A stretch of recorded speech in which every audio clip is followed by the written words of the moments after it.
Are there any tasks that you don't want to do sometimes? Like you're looking at your computer and you're scared. You're like, oh, I don't want to do that. I don't know how to do that. There's no way I can do this. I'm uncomfortable. This is not happening.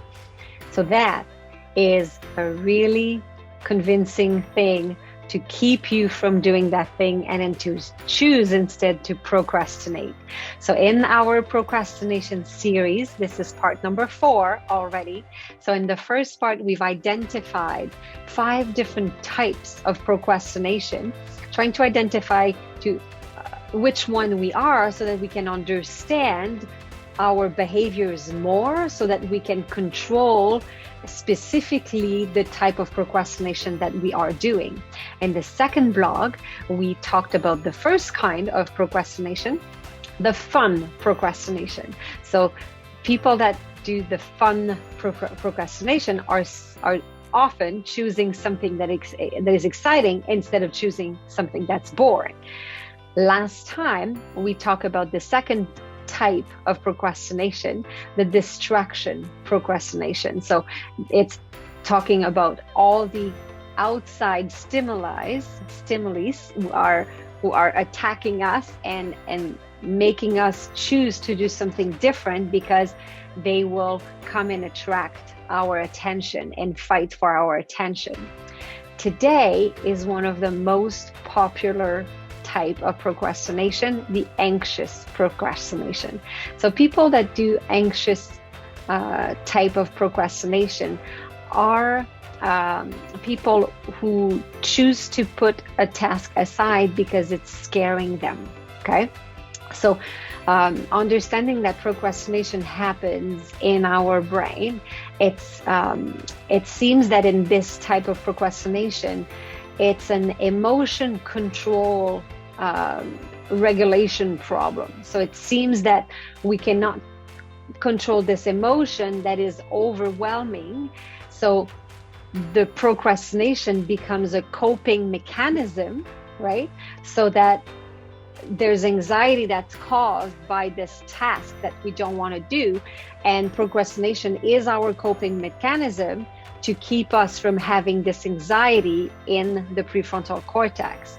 So the executive brain function that is associated with procrastination, with anxious procrastination, is the inhibitory control. So we talked a little bit earlier about the inhibition, the cognitive inhibition, which is a little bit different. Cognitive inhibition that we talked about, if you remember last week, was about outside stimuli that will create a distraction. In this case, inhibitory control is to control our emotion that are happening inside us. So it's the cognitive process to inhibit our impulses and inhibit our dominant behaviors. So really it's our self-control. So it's the way we can control our emotions. All emotions are created equally in your prefrontal cortex.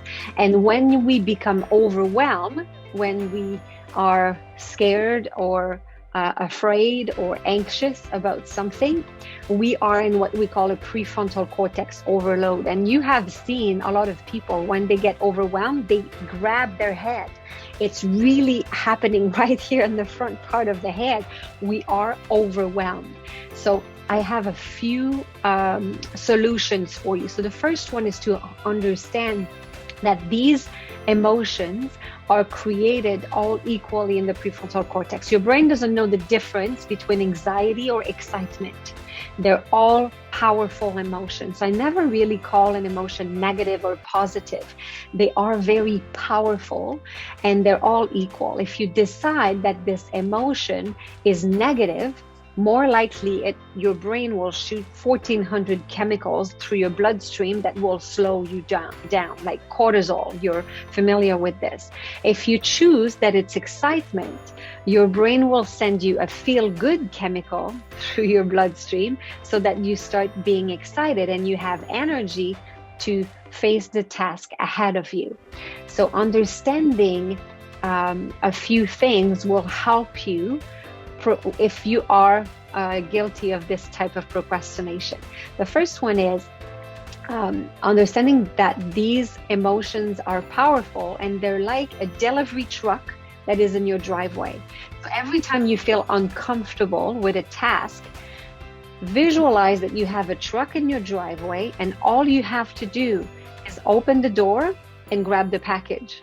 Okay, so there's a full blog about these powerful emotions that I recorded earlier this week. So you can click on the link to have access to that full blog.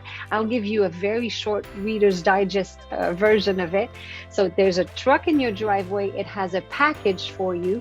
But the problem is usually we don't have time to open the package. And then we pretend that it's not there. And then we keep going with our life because there's a powerful emotion in our prefrontal cortex. We're scared or we're afraid. We have anxiety and we pretend that everything is okay because you're in front of your coworkers and everything is fine. And you go home and then your daughter is like, "Are you okay, mommy?" "Oh yeah, mommy's fine. Everything's good." And we don't take the time to say, "Hey, I'm feeling like this.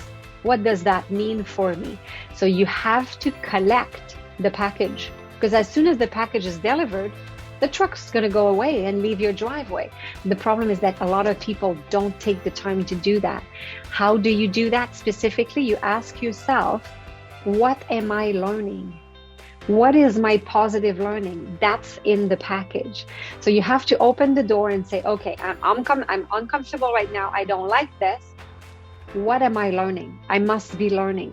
That means I have a truck in my driveway. Okay, I have a truck in my driveway. I'm going to open the door and I will open the package and figure out what am I learning. So find out what is this positive learning that will be like, I'm going to become better at doing this. I will remember that I have done this before and I guess I can learn something new again, right? So remembering that all you need is to figure out what will be your positive learning that this powerful emotion is delivering to you right now. Because if you don't open the door for the delivery truck, it's going to stay there and wait and idle until you open the door. And then another truck will come in, another truck will come in, another truck will come in, another truck. And all of a sudden your whole driveway is filled with delivery truck and you're stuck. You can't go anywhere. And that's what happens with a whole bunch of powerful emotion because we don't take the time to process them. Okay. So the first thing to do is to understand that when you feel uncomfortable with a powerful emotion, figure out what it is that you are learning. Try to find what is it that I'm learning. In order to be able to do that, you have to take a step back. So another solution is every single time you're about to do a task that you're like, oh, I don't want to do this, calm yourself down. Take a deep breath and relax so that you have access to your full brain and where the brain will choose to process oxygen. Instead, you will re-oxygen your brain. You will calm yourself down and you might be able to find that positive learning faster once you're calm. The other thing you can do is as you breathe, think of other times that you learned something. The first time that you tried to go on a Zoom meeting, for example, you were probably very uncomfortable and now it's like, oh yeah, click here, click there, I got this. So remember some of the old tasks that you were not comfortable with and now that you are. So make a have-done list, right? What have you become good at in the past? And celebrate those successes and say, yay, I'm awesome. I'm able to learn this. I'm able, like it's your own inner victory, right? Celebrate the fact that, hey, I've been able to learn this. That means I'm good at learning. I can learn again, okay? And the last solution is figure out what it is that you want. So focus on what you want, not what you don't want. So when you feel overwhelmed, when there's this prefrontal cortex overload because you're about to push a task aside that you're uncomfortable with, take a deep breath, find out what it is that you're learning, understand that there's a truck in your driveway. So find out what am I learning and ask yourself, okay, what do I want? Not what you don't want. Because very often we say, oh, I don't want to be stressed. I don't want to rush everywhere. I don't want to be impatient. I don't want to be broke. We say what we don't want. So say what you want. I want to finish this task, because really it's on your shoulders, and it's there, and it's staying on your to-do list, and you keep moving it. So figure out what you want and visualize yourself having done the task and going like, yes, I did it. I'm so happy with myself. So this was part number 4, which is the third type of procrastination, the anxiety or the anxious procrastinator. Next week, we will see the next type, the organizational procrastination, because sometimes it's not that we are anxious about something, it's just that we don't know where to start. It seems like the task is way too big. So I will see you next week with organizational procrastination. Hey, and check out our new course coming out very soon, Think Yourself into Action. Ways to get unstuck and move into action. We're going to be teaching you different processes, strategies, technique to stop overthinking and procrastination, and also allow you to get rid of all this negative self-talk and limiting belief that are keeping you from doing what it is that you want to do. So it's coming out soon. Check it out. We'll let you know when it comes out.